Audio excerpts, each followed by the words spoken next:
I liči mi i na druge manastire. Mirno je, lepo je, spokojno, dođeš, osunčano, neverovatno sređeno. Sedi, ćuti i trepići i uživaj.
It looks so, honestly, I didn't expect that beautiful cathedral in this forest at first.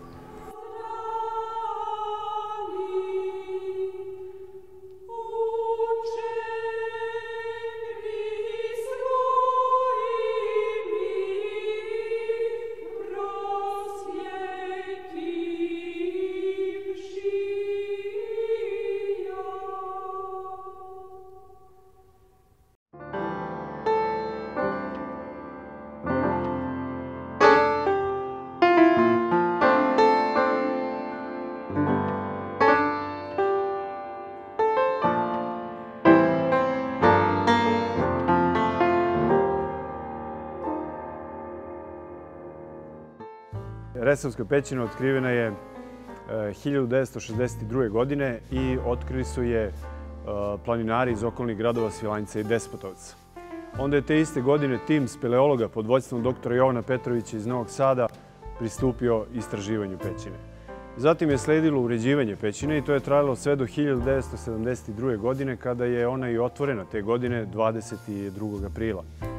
Oko 4,5 km je dužine, međutim staza za posetioce je 800 metara. Starost pećine naučnici su procenili na nekih 80 miliona godina, dok je sam pećinski nakit, odnosno najstariji, zabeležen oko 45 miliona godina starosti. Postoje dva nivoa, odnosno 3 nivoa Resavske pećine, od kojih se 2 obilaze.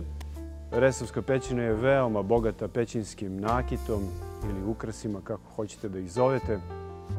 Puno stalaktita, stalagmita, pećinskih draperija, korala, saleva i tako dalje.